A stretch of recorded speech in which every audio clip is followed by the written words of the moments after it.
Yes, भजन संहिता 25 अध्याय और उसका 21 आयत देखेंगे हम लोग। खराई और सिधाई मुझे सुरक्षित रखे, क्योंकि मुझे तेरी ही आशा है।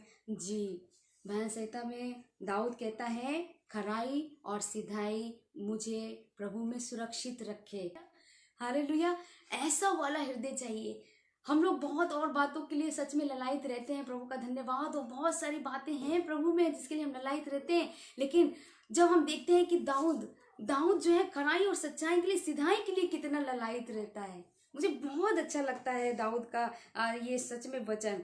जब हम देखते हैं कि भजन संहिता 145 और उसका 18 आयत। जी, जितने यहोवा को पुकारते हैं, अर्थात जितने उसको सच्चाई से पुकारते हैं, उन सबों के वह निकट रहता है। हाँ, जितने यहोवा को सच्चाई से पुकारते हैं उन सब के निकट रहता है हमारा यहोवा परमेश्वर। आमीन।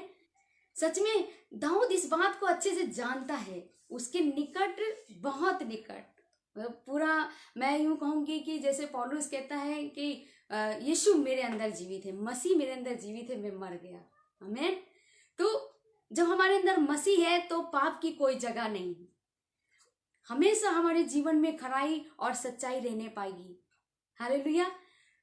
वो दाऊद का जो जीवन है, उसने हर पल वो देखा है प्रभु के उन आशीषों को, प्रभु के उस प्रतिफल को देखा है, प्रभु के अनुग्रह को देखा है। और इसीलिए दाऊद इन सारे भजन संहिता को जब लिखता है, हम लोगों को उत्साहित करना, सच में हम उत्साहित होते हैं इसको पढ़ के कि परमेश्वर हमारा जीवन भी ऐसा होने पाए, हम प्रभु को सच्चाई से पुकारने वाले लोग बन जाएं, हमारे जीवन में ऐसी खराई आने पाए।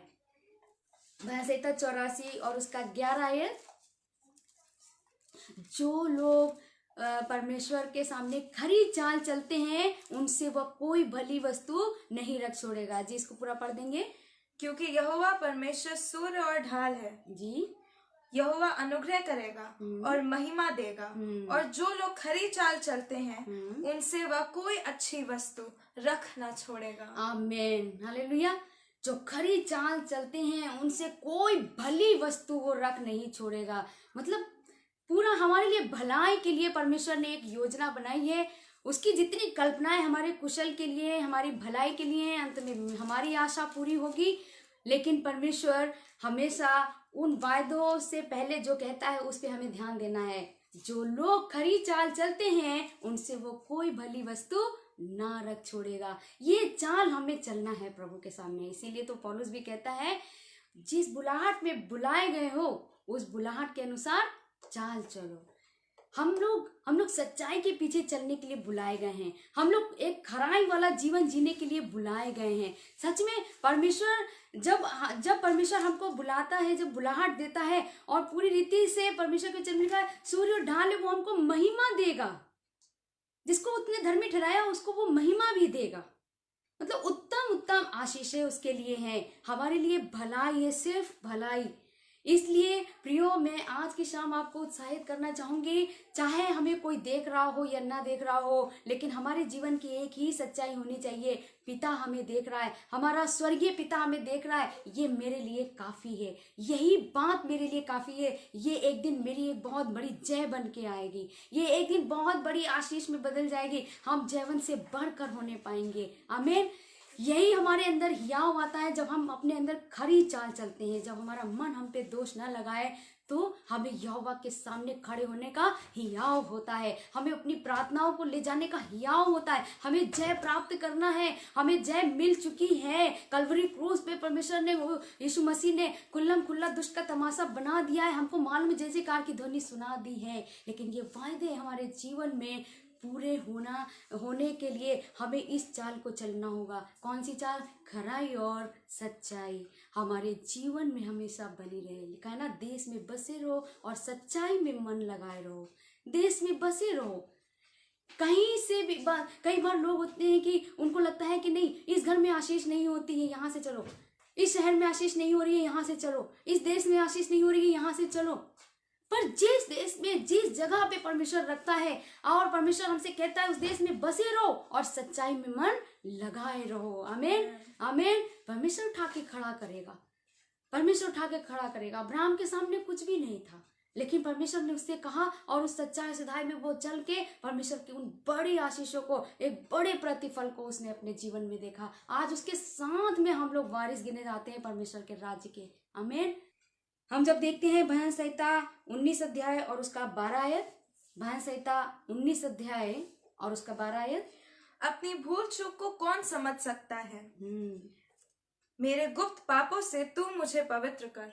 जी, अपनी भूल चूक को कौन समझ सकता है, मेरे गुप्त पापों से मुझे पवित्र कर। जी, आगे।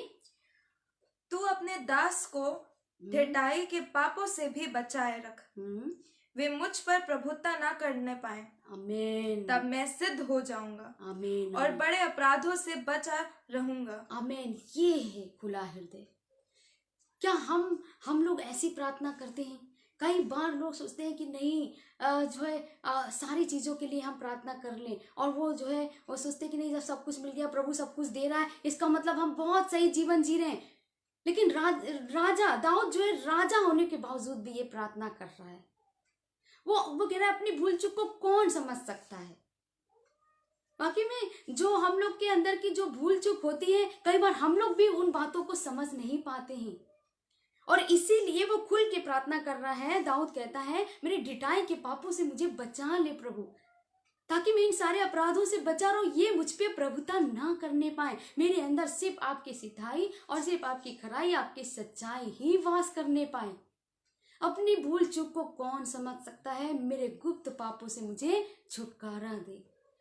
हमें भी सच में कई बार इन बातों की, इन प्रार्थनाओं की जरूरत है प्रियो। ये जो खुली हृदय से जो प्रार्थना है, अपने पापों को एक्सेप्ट करना, मान लेना, प्रभु के सामने दीन होना, तब हम जाके बच पाएंगे। प्रभु मार्गों को खुद खोलता है, और जब प्रभु मार्ग खोलता है वो हमारे जीवन की एक बड़ी गवाही होती है। हम प्रभु के सामर्थ्य देखने पाते हैं, हम प्रभु को देखने पाते हैं, और तब कितना आनंद लगता है, और हम इस प्रकार से और ज्यादा उन्नति कर पाते हैं, प्रभु में बढ़ पाते हैं। और आने वाले जीवन में, आने वाले पलों में हमारे सामने कोई भी ऐसी सिचुएशन आएगी, कोई भी ऐसी परिस्थिति आएगी, हम तैयार रहते हैं हमेशा। नहीं, जिस परमेश्वर ने मुझे उन दिनों में संभाला, वही परमेश्वर मुझे आप संभालेगा, वही परमेश्वर मुझे आगे संभालेगा। आमीन।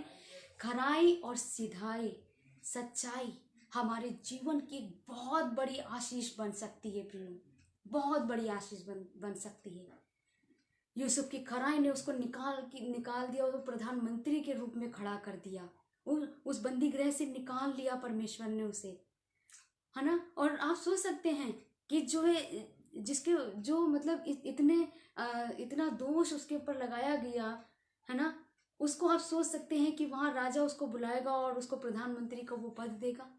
Praise the Lord. मुझे तो बहुत अच्छा लगता है। जयवंत से बढ़कर हम हैं प्रियो, जयवंत से बढ़कर, और यही खोज करनी चाहिए। प्रभु बस थोड़ा सा नहीं हमको देना चाहता है, प्रभु हमको बहुत देना चाहता है। परख कर देखो कि यहोवा कैसा भला है। हम नीति वचन में जाएंगे, हम देखेंगे कुछ वचनों को। नीति वचन 20 अध्याय उसका 7 आयत। धर्मी जो खराई से चलता रहता है, उसके पीछे उसके बाल बच्चे धन्य होते हैं। जी, धर्मी जो खराई से चलता रहता है, उसके पीछे उसके बाल बच्चे धन्य होते हैं। इतनी लंबी आशीष पीढ़ी दर पीढ़ी हमारे जीवनों में बनी रहती है। हम अपने बच्चों की आशीष है हमारी खराई के द्वारा, हम अपने बच्चों की आशीष है अपनी खराई के द्वारा। सच में मुझे बहुत अच्छा लगता है ये वचन, है ना, बहुत अच्छा लगता है। योनातान के वंश से दाऊद देख रहा था कौन है जिसको आशीष दी जाए, है ना।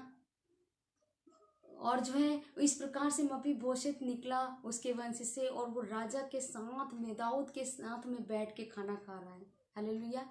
मेज, हमारे शत्रुओं के सामने वो मेज को बिछाता है। Praise the Lord. सच में प्रभु का वचन बहुत अद्भुत है। प्रभु हमारी आंखों को खोले, ये सिधाई सच्चाई बनी रहे। ये संसार की आशीषें तो आती जाती रहेंगी, लेकिन यदि हमारे पास ये समय निकल गया, यदि ये समय निकल गया जो प्रभु में हमें बनना चाहिए, जो प्रभु हमको बनाना चाहता है, पूरा हमारे जीवन को खरा बना देना चाहता है, अगर हम वो नहीं इन समयों में हम कर पाए, नहीं बन पाए, तो प्रियो आगे कैसे हम सोच सकते हैं चीजों के लिए। हमें प्रभु समय दे रहा है, दिन प्रतिदिन हम परमेश्वर की आत्मा में अंश अंश करके बदलते जाते हैं। आमीन। प्रियो, इन नियमों को हमें सच में मानना पड़ेगा। दिन प्रतिदिन हम बदलते रहते हैं, लेकिन प्रभु की उपस्थिति में बैठना, प्रभु की सुनना बहुत जरूरी है। हालेलुया। नीति वचन 21 अध्याय और उसका 2 आयत पढ़ेंगे। मनुष्य का सारा चाल चलन अपनी दृष्टि में तो ठीक होता है, परंतु यहोवा मन को जांचता है। जी, परंतु यहोवा मन को जांचता है।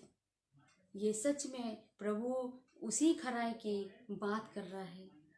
वो हमारे जीवन में खराई देखना चाहता है और वो हमें ऐसे पल देगा, वो ऐसे चुनाव हमारे सामने होंगे जिसमें हमको ये चुन के बताना होगा, प्रभु मैं सिर्फ आपको चुनूंगी। हालेलुया। मैं सिर्फ आपके पीछे चलूंगी, चाहे कुछ हो जाए, चाहे कुछ हो जाए। प्रभु मेरा हियाव, मेरा जीवन, मेरा सब कुछ यीशु मसीह आप है। आप जैसे चाहेंगे मेरे जीवन में वैसे होने पाए, वो खराई, वो सच्चाई मेरे जीवन में बनी रहने पाए। दाऊद ऐसे प्रार्थना करता है। सच में हमें भी आज ऐसी ही प्रार्थना करने की जरूरत है। एक लास्ट वचन हम लोग पढ़ेंगे, 20 नीति वचन 20 अध्याय और उसका 27 आयत। मनुष्य की आत्मा यहोवा का दीपक है, वो मन की सब बातों की खोज करता है। जी, देखिए बहुत सुंदर वचन है। सारी बातों को खोज करता है ना। तो हम प्रभु के सामने अपने आप को समर्पित कर दें। और प्रियो, जब ये वचन हम सुनते हैं, प्रभु आज हमसे ये बातचीत करता है कि नहीं, हमें ऐसे प्रभु के सामने बैठना है। कोई ऐसी बात हो प्रभु जो आपको पसंद नहीं हमारे जीवन से, उसको दूर कर दीजिए और जैसे आप चाहते हैं वैसे हमारे जीवन को बनाइए। आमीन। सच में आज की शाम इन वचनों के द्वारा प्रभु हम लोगों को बहुत ऐसे आशीष दे।